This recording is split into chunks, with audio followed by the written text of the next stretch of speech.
Live from the Orion Cygnus arm of the Milky Way galaxy, this is Scientifically Speaking, a weekly half-hour program devoted to elegant curiosities, and I am one of your hosts, Sarah Chang.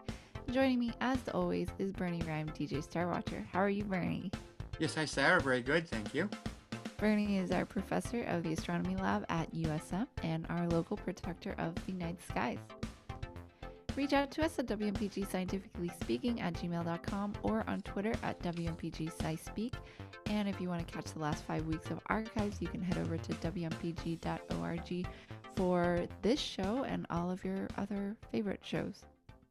Bernie, could you let our listeners know what is up in the night sky for this coming week?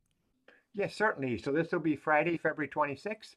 It'll be almost a full moon. That will happen on Saturday, the 27th. So the full moon for February has pretty neat names. That's the hunger moon, the wolf moon, or the snow moon, and sometimes also called the trapper's moon because people were trapping furry creatures and they had a lot of fur at this time because it was so cold. So that's the full moon for tomorrow. So it's basically going to look full tonight if it's clear and if you can see it. But it's going to be kind of pale because it'll be coming up just before sunset. So tomorrow the full moon's going to come up exactly at sunset. So the days are getting longer. Sunset's around 5:30, so that's when you can see the moon tomorrow. You'll see it a little bit earlier tonight. And otherwise, the planets have pretty much all switched to the morning, so you can see Jupiter and Saturn in the morning sky. Mars is still an evening planet, and it's passing through between the Pleiades and the Hyades in the constellation of Taurus. So Mars has an interesting setup in the evening, and then the morning planets would be Jupiter and Saturn, where we had that nice conjunction in the solstice a couple months ago, because we're well over halfway into winter now. So the days are getting longer, and there's lots of interesting things to see if you like to get up early. Yeah. Thanks, Bernie. And if you couldn't catch all of that or you can take notes fast enough, you can also check out the monthly What's Up column in the Portland Press Herald. We are joined today with Mike Shannon, who, if you missed our first part of this conversation last week, you should check it out. We went through all of the many different things that Mike has done throughout his life. I have not met anyone who has done quite a rainbow of work, occupation, jobs, endeavors as Mike has. So welcome to the show again, Mike. Thanks, Sarah. So one of the things that Mike has developed, this was a proposal. This was not something that you implemented. Am I No, right? I'm looking for a place for it to land, but All right. So, listeners, what we're talking about is back in the when was that? The 70s, 80s? 70s, 80s, 70s. 90s. So there's this guy named Alvin Toffler. Yeah. I'm just calling him a guy. But Well, I assume he was pretty famous at he's the a time. gem. And he's what you would call a futurist. And he had written a couple of books, but talked about the first wave of human civilization, which was largely defined by having this agricultural society replacing our hunter-gatherer cultures. Fun tidbit about that, Bernie and I had talked about Göbekli Tepe Yeah. a couple episodes back, which kind of was at odds with that agriculture society theory. I don't know if you remember. Anyways, side note there. And then the second wave was the industrial age replacing this largely agricultural society and really focused on kind of nuclear families. And then the third wave is supposed to be this post-industrial society, which is that technically what we are in now, based on his description? Yeah, probably. He had coined a term called prosumerism, or a prosumer for noun. And it's some kind of a mash of producer, and consumer. Yeah. And I think the idea here is that with the industrial age, with mass production, that we kind of shifted from where we were, like this agricultural society. What you ate was what you farmed and grew and with mass consumerism, you're just part of this new consumerist society. So what was it about this that, like, how did you come across this, and what was it that interested you? Well, Toffler stuff, I believe his first book that I ran across was called Future Shock. And that was like, what's the future gonna be? Bip bip, information society and things coming and going, whatever else. And And when how, did you read that? pardon? When did you read that?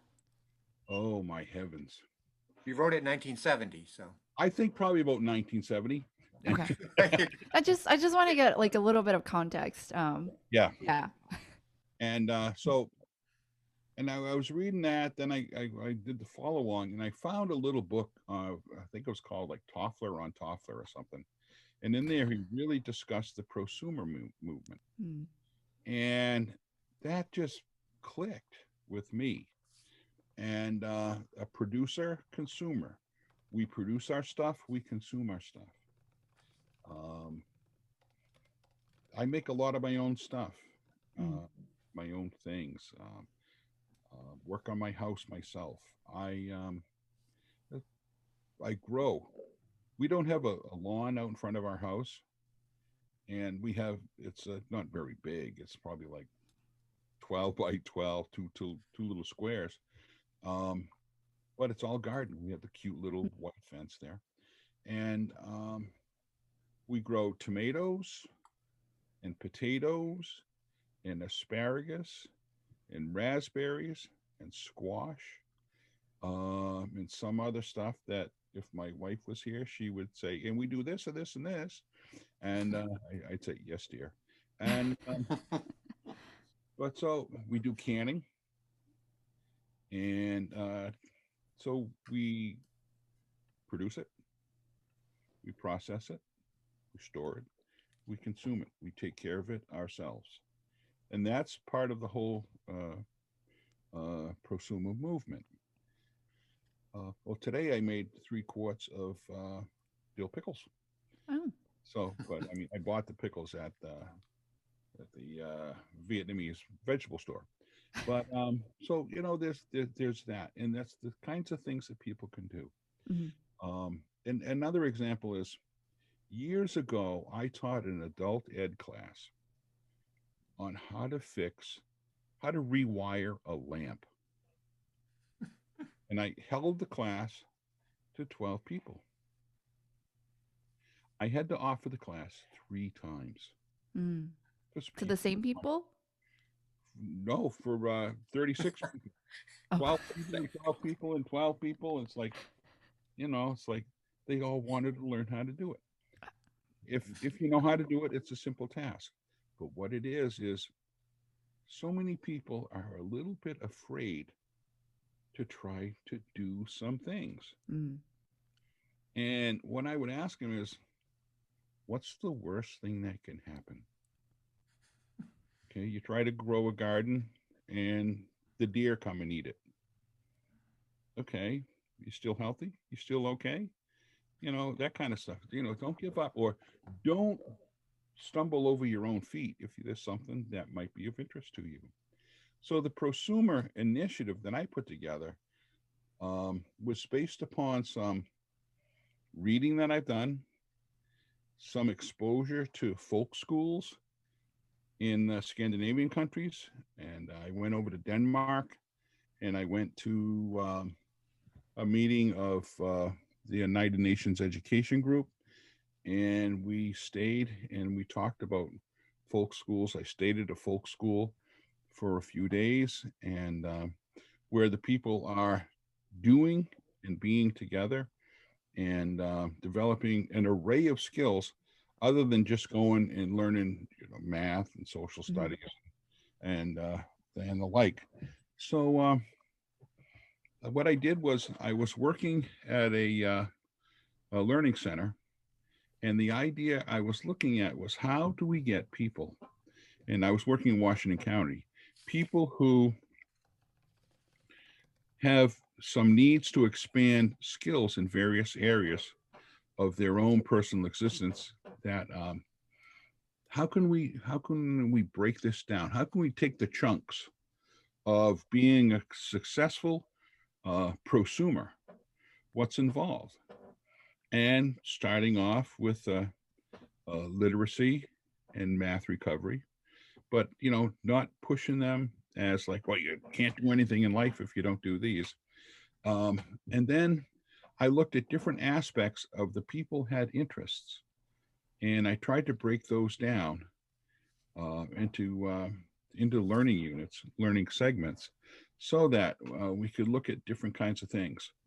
And it was it's a pretty interesting model that I've developed that I've offered out to several other people to look at, and they say, "Wow, that's quite an undertaking."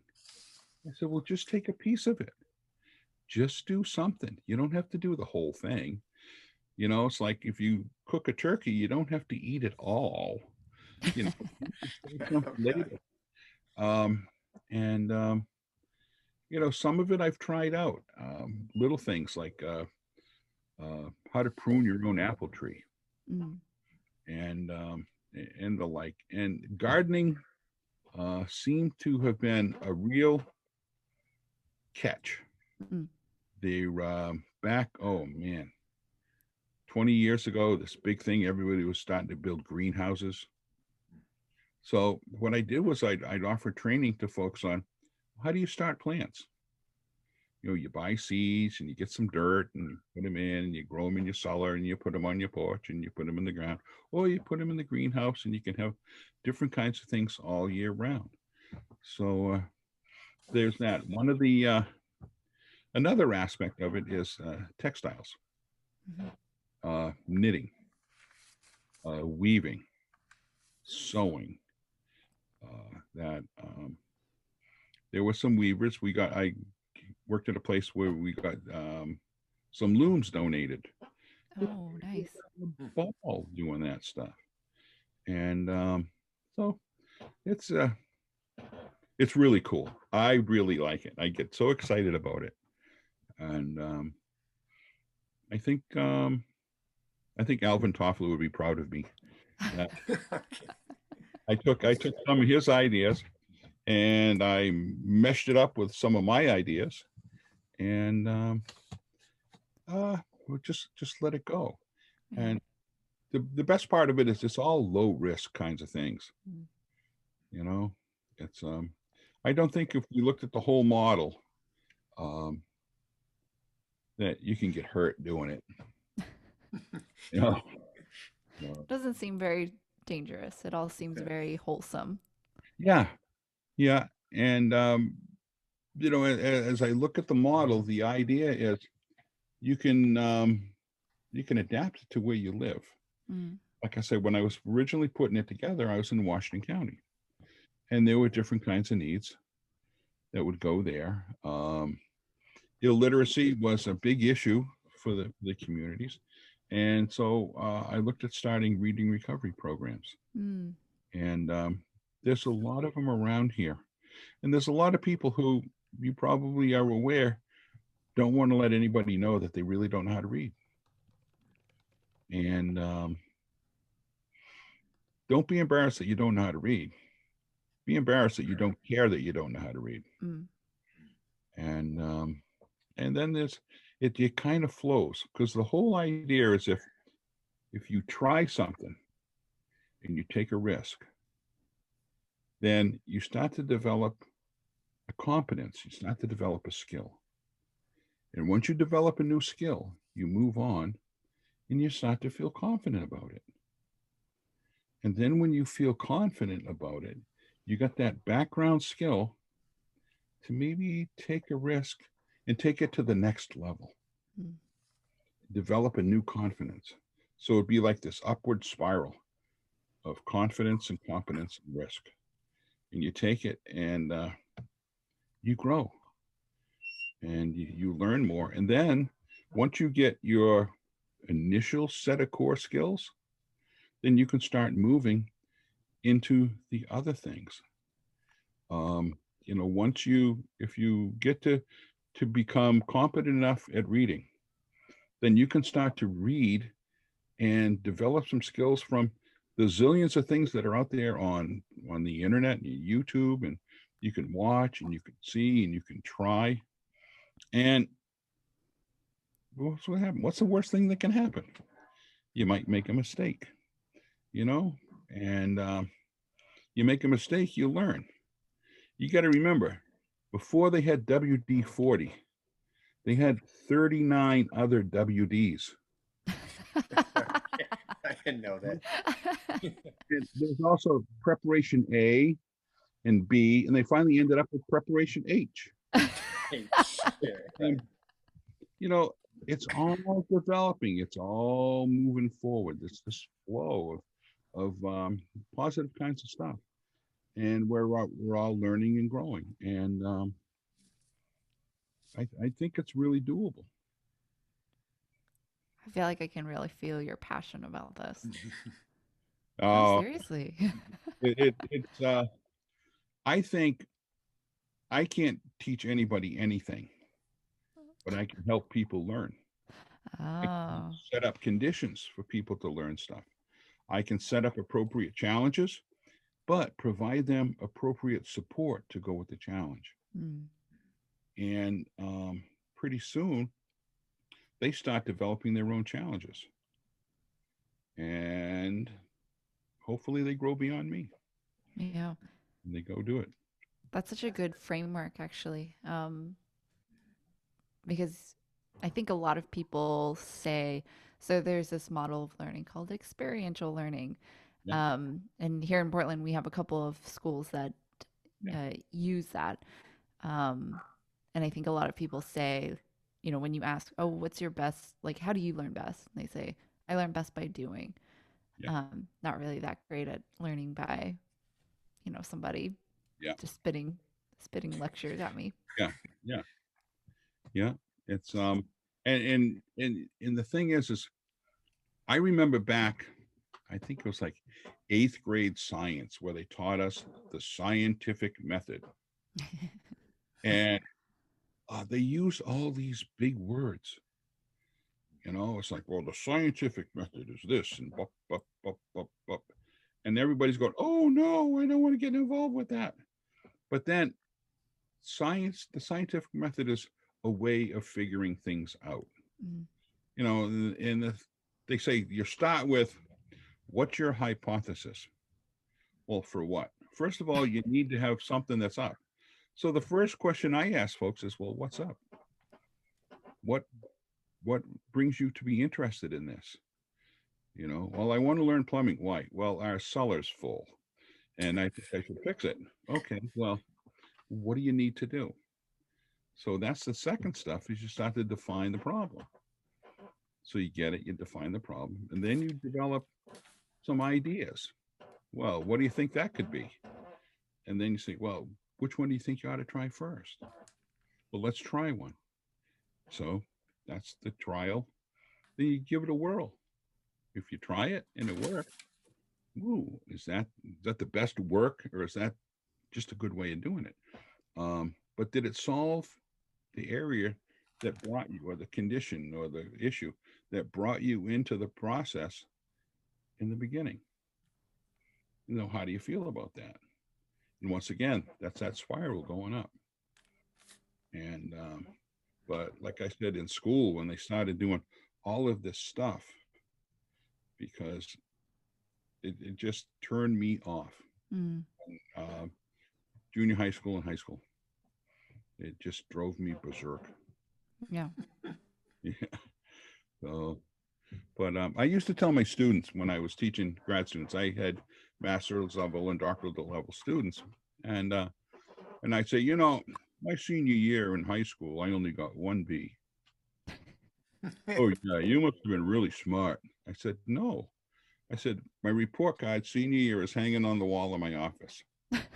And yes, I got one B, and that was in English because I could read. All the rest were a smattering of C's and D's. Oh yeah. And I graduated in the upper 80% of my high school class. Oh, wow. Yeah, which means I just made it up out of the bottom 20%. And but what does that mean?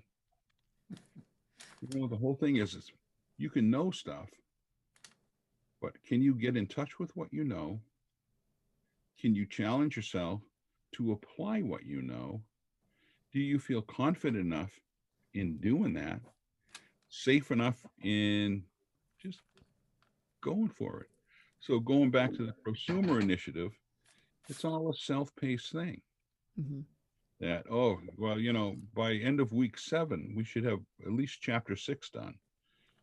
No, maybe by the end of week 7, you just got halfway through chapter 1, but you really got it down cold. And that's and all of a sudden you just zip through the next 5 chapters because they come easy because you got some new skills, you got some new ability, you got some new wherewithal. So that's just the way I've been doing stuff. I try different things, and Yeah. and I try to bring other people in as I'm doing stuff. Somebody gave me an old generator, hasn't run in 16 years, so I bring kid over the house and we work on it together, and we got it going. And he said, "Well, what if we break something?" Well, look, the whole thing is already broken. It's already broke. If we can fix it, that'll be cool. Mhm. And so, how do you break something that's already broken? Well, you can fix it. So it runs now. I just have to figure out where one spring in the carburetor goes. I don't know where the heck does this spring go. Oh, the thing go. But that's the whole idea. Give it a try. Try it out. Try things that you've never considered. Um, Bernie's a good piano player, but he didn't start out at 9 years old in front of the piano. He brought it on as he wanted to find a new challenge for himself. And I just love listening to him play. And it's really enjoyable. Oh. So, Sarah, where are you going to build the garden? Well, I was gonna ask actually, because the ideas that you're talking about, just getting your hands dirty and just, trying something, um, it sounds very like I know that there are already a lot of great models out there. Yeah. For example, in the Portland area, we have like Baxter Academy, which is kind of a STEM focused school, but Yeah. they have this really cool thing where for the whole year, the students have to pick some kind of project to work on. And it's kind of like what you said, it's based Yeah. on their interests. And, they have their teachers to help them, but for the most part, they figure it out on their own. And at the end of the year, maybe it failed, maybe it, and some of them are writing scripts for plays, they're writing Mm. books, they're coding, they're building boats. And marry that with something like Paths, which is Portland Arts and Technology High School, and they do a lot of the vocational stuff that Yeah. you've done in your past of like automotive, Yeah. uh, I don't know, mechanics. I don't think like Oh, marine mechanics. I don't know, and it's very hands on, yeah. and I think there are a lot of students who benefit from at Yeah. least some of that. Do you feel like, um, so when I grew up in high school, we didn't have home ec or shop Right. or anything really. Right. And the other really sad part was, so I went to Georgia Tech, Yeah. and probably I think my year was when they cut out like wood shop and all Yeah. of those really hands-on stuff. And so my entire schooling was theory and it sucked. Yeah. So like, what do you think of that shift? Because it's like we had that stuff and then we removed it. And then some places are adding it back in, but I don't know that home ec is super common. I'm not sure. No, not really. And well, see, one thing for me is I hated school and I was bored. And Mm. I was not allowed to take study halls because I was always doing something, getting the students laughing and whatever else. I get kicked out.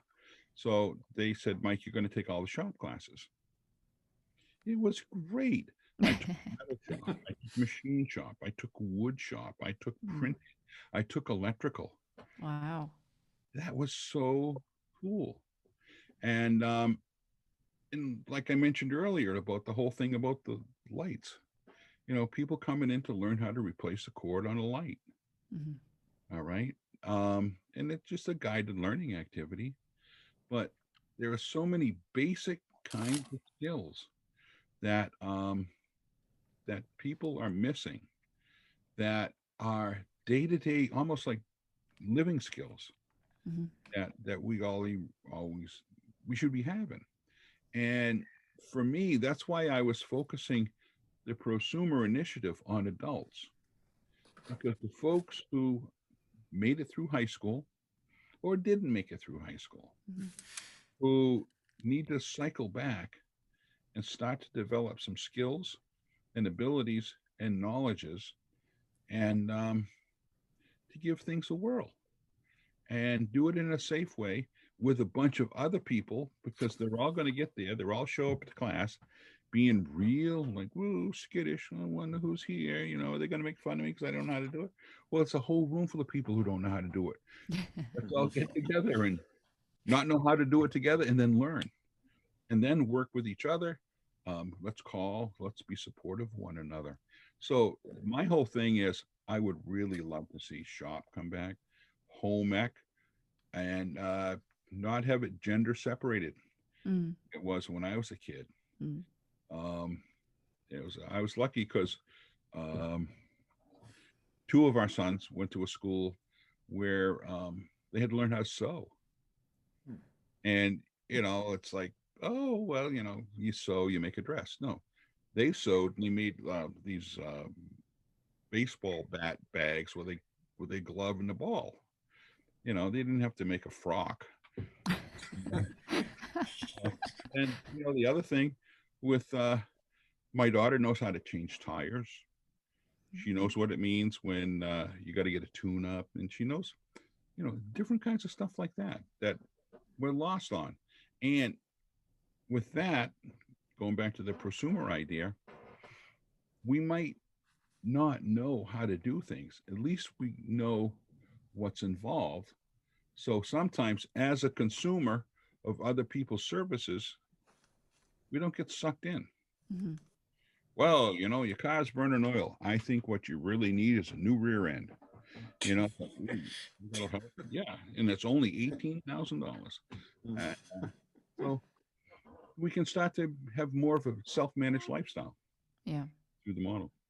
Yeah. I think for sure we've lost a lot of that. What do you call it? Kind of your self sustainability, something like that. Like our ability to fend for ourselves in some ways because we've become so reliant on Yeah, um, others.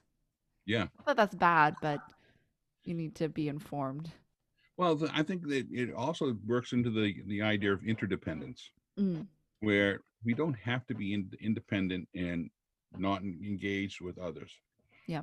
We become interdependent, that we can share and we can do things together. And Yeah.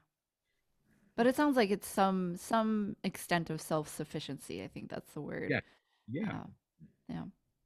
I like that. It's I was thinking, what's the word? It starts with an S. The I think the greatest fear I had as growing up was becoming a one-trick pony. Mm. Oh, I can stand on one foot and I can juggle. Isn't this great? Okay, well, what else can you do? I can juggle yellow balls. That's cool. Oh, I can juggle green balls. You but I just didn't want to get stuck. I mean, if something happens, I think I can take care of myself and my family. And it's not based upon dread or anything like that, but we have to have that inner. sense of doing and becoming more than what we are now. Yeah. Well, thank you so much, Mike, for joining us and Sarah, thank you, talking. Bernie. Yeah, and for sharing about your framework of this prosumer-based kind of education model. Um, Hopefully, you get some traction with that and you start your own school. I think there would be a lot of interest. Okay, you looking for a job? No. I will say that I did some similar stuff and failed miserably. So we can talk about that another time. First try. Come on. Keep trying. Well, thank you so much, Mike, for joining myself and Bernie here on Scientifically Speaking. We really enjoyed talking with you and learning more about your long history and all of the things that you've done. And thank you so much for sharing your songs. If you missed it, listen to our last episode. And for sharing this kind of passion that you have for this framework. Cool. You have been listening to Scientifically Speaking here on WMPG with myself, Bernie, and Mike. Stay tuned for Sports Jam with Colin and Connor. And from your favorite nerds, mask up, and we wish you healthy bodies and clean air.